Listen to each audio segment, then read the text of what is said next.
Thank you for joining me. I'm Jill Sweatman, a specialist in learning and development, and I have a particular focus in neuroscience, looking at how do we maximize the brain for potential beyond high school. And Robyn, I wanted to have a conversation with you today about that particular topic.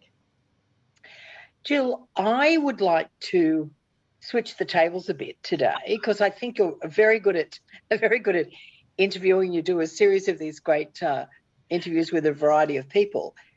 But I'd love to know, you're neuroscience strategist now, and maths is your big area, one of your, passions.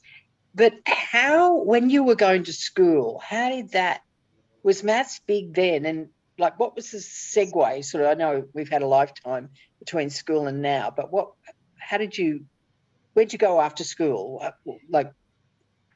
Sure. What did you do? Well, I finished in year 10, Robyn, and I look back now and I wonder whether I should have continued on to year 11 or 12. But when I was going through school, if you weren't intending to go to university, it was there was not the impetus to go Yes. do year 11 and year 12. And yet today, when you do a trade, of course, there is much more encouragement to do that. But I left and I went to dress design school at East Sydney Technical College, which was really the top school in Australia at the time. And I thought, end of year 10, fantastic. I was never going to touch maths again. I thought that was the end for me. And day one, we were at Randwick TAFE on day one. And what did I have to do? I had to draft. That was day one. So I was bang in the middle of having to work with mathematics, having to look at patterns, grade patterns, and the whole thing was just simply proportion. And how did I use these special numbers to go from your standard 12 to grading it to a 14 or taking it down to a size 10. And I just realized I had not left maths at all. Wow. And people wouldn't really, the average person, if I'm describing myself as an average person, wouldn't even think about that when it comes to clothing. No. Yeah, and there are all these different rules. Well, Yeah. There's rules, Robyn. Your waist measurement should be, the seam should be half an inch or 1.5 centimeters, I guess, towards the back so that you don't see it from looking at the front. And there are a myriad of considerations when you're drafting, which is, of course, why when you look at the masters of design, the couturiers, your Chanel's, your Yves Saint Laurent's, and any of the big names, they are working with maths all the time. It's just that you don't necessarily see it. Wow. Yeah. And I'd imagine a lot of people going into fashion would not realise that. Perhaps not. And of course, I would imagine they would have a lot of software programs today to help them with that as well. But even so, you need to be able to think that way. Sure. And you have to be able to work with fabric, and you have to be able to make other design and quite important considerations when you're drafting, when you're making a beautiful garment. There are considerations you never would have thought about before. So I'm delighted today that with design and technology, children get a taste of that. Yes. And so what's the big so you did that for a number of years. Yes, I did. What do you think you take out of that period of your life and use today? It's fascinating, Robyn. My beautiful husband bought me a fabulous Japanese sewing machine a couple of years ago, and of course with lockdown and COVID, I brought it out and started to make clothes. I was fascinated by the fact that I had forgotten almost nothing. It was extraordinary. Yes. And I would look at a pattern and think, now, hang on, I can do something else with that. And I was able to make those changes and those design considerations and also the technicalities of adding bits and pieces. If I hadn't have had that early training, I wouldn't have known to even consider where to start. But it was almost, Robyn, like I had my beautiful sewing teacher, Mrs. Gar was her name, sitting on my shoulder saying, no, no, no, no, no, you can't do it that way. That seam's not good enough. And even though I'm not being marked on every seam, I was quite surprised at just how much I remembered and all the extra considerations that I was layering in. And, I think we forget that when we learn particular things at certain times in our lives, in those particularly important developmental milestones, that they do stay with you because those pathways have been Yes, created and they come back.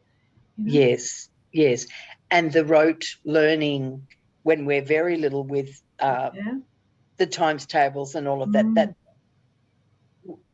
we use it every day, we really, do. don't we? Yeah, we do. So in terms then of the children or the teenagers and children that you coach in mathematics, do you think in the same way that you're coaching and giving them tools and tips and techniques, that then when they're faced with an exam or a problem that they're trying to solve, that your voice might be like that design teacher for you, that same sort of thing? Do you think I would love to that? think that was the case, particularly with the pressure of major exams.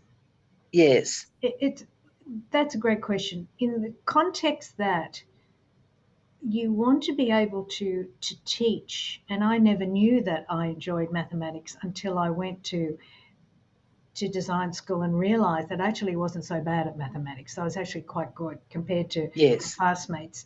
They might have been better in other areas, but I was able to persevere and nut things out. And that's where I understood that the basics for me of mathematics really came to the fore there. So when I work with children, I'm looking for where are the gaps? Where were mm, those fundamentals potentially missed? And my role is only to find those fundamentals, to go to that gap, fill that gap, and then take them forward because then they have right, something upon which to build. And Robyn, it's like with, and I'm noticing you have a lovely necklace on. Whoever designed that was really thinking about proportion and colour. And yes, that those considerations are done with an awful lot of background knowledge, and people think that artists are not particularly bright. They might think that dancers are not particularly bright, and yet the way they have learnt to train their brain is yes. quite extraordinary. It's not just pulling out a spreadsheet, it's really being able to make other decisions when it counts. Right. So it's like if we class it as a problem or a thing that we want to Mm. create, whether it's this necklace, your scarf, glasses, whatever, and then it's the steps, I guess, leading Yeah, up to the finished product, the problem solved, and it's the way we train our brain to go through those steps. That it's not just like, oh, instant. It's sure. instant. We'll make a mess. There'll be Yeah. mistakes, but we go through a logical sequence of steps. Sure. And with any innovation, whether it's sending people out in space, or whether it's doing a mathematical problem, or whether it's cooking a meal, or designing a beautiful piece of music, it doesn't matter what it is. We all start with the fundamentals, and those Yes. fundamentals are embedded at very important stages in a child's life. Yeah. And if we don't learn those fundamentals then, we certainly can learn them later, but it's harder. You never learn it Yes. quite the same way. And I know that I've learned recently that you're a pianist, and I would love to be a pianist. At school. At school. Well, even so. And so the learning is that it will be inordinately harder for me to pick up on how to play a keyboard compared to you Mm, at the fundamentals. So I guess in an artistic sense, and even in a business sense, once you know the fundamentals, you're then in a position to break them. Once you know the rules, you can yes. work around the rules. And that's That's with true. any, and again, that's where innovation lies, isn't it? Is being able to Yes. use what you think you have and do something different with it. Yes, but you've got to start. You're right. You've got to start with the principle of how this this could work, and then think out of the box, or what if we combine this and this together? That's What right. would that look like? Or what if we tried that? Yes, That's right. correct. Because and sorry. it does come back to being prepared to fail. Yeah. That's part of that. I know we've touched on that before, but it is being prepared. It's okay to fail. I think that's the real message in life, that That's right. if you keep playing safe on everything, you'll bore yourself to death, that you've got to try something new. Sure. Interesting. So in terms of the brain then, your specialty area, so if we look at piano, all right, I practiced it, I studied it, I did it for maybe 10 or more years at school, and that was 50 years ago. So I may have, occasionally if there's a piano there, I'll sort of sit and I won't play anything as a piece, but I'll just sort of play a few notes and think, oh yeah, I used to do this all the time. So, but you're suggesting that within my brain, those little piano lessons I took many years ago. Oh yes, there's no doubt. And you would have trained your hands, your brain maps hands. Your brain knows where all of your fingers are. And you have already mapped the brain in a particular way. So you will be, once you pick it up again, you'll be accessing those pathways that you've had for so long. And in the work that I do with young people, is my aim is to create really solid pathways with them, and so that they understand the mathematics that they're doing. It's not just a process. They have to be able to articulate it, to understand it, to apply it and reapply it.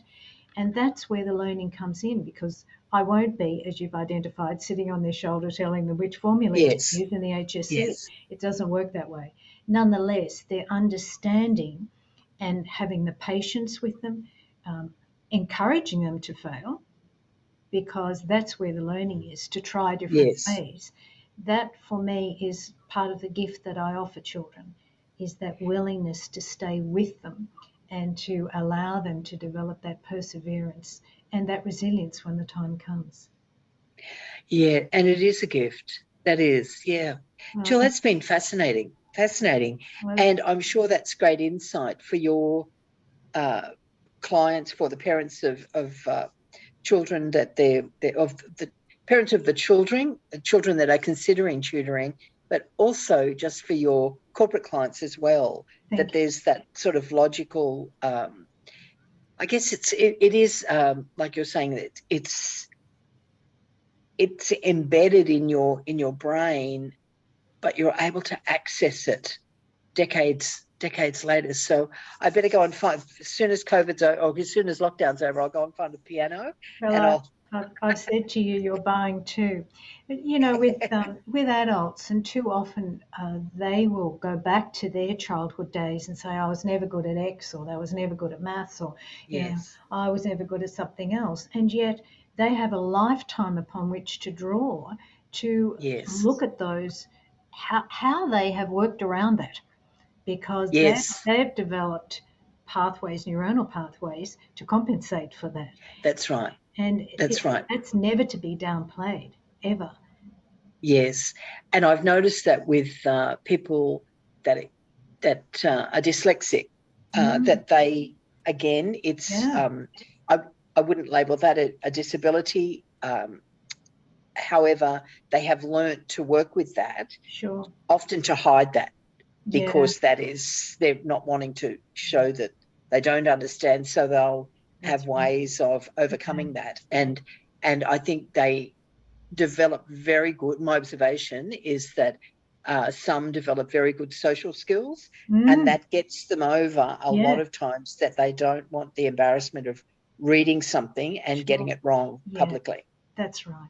And I think if we conclude with the notion that every parent, every grandparent, every carer, every tutor, every teacher has the opportunity to say, in such and such, I was using some maths, or I was using some consideration that requires principles that are encompassed in maths. I mean, Decorating a Yes. room is about geometry. It's all about area and so on. We could talk more about that.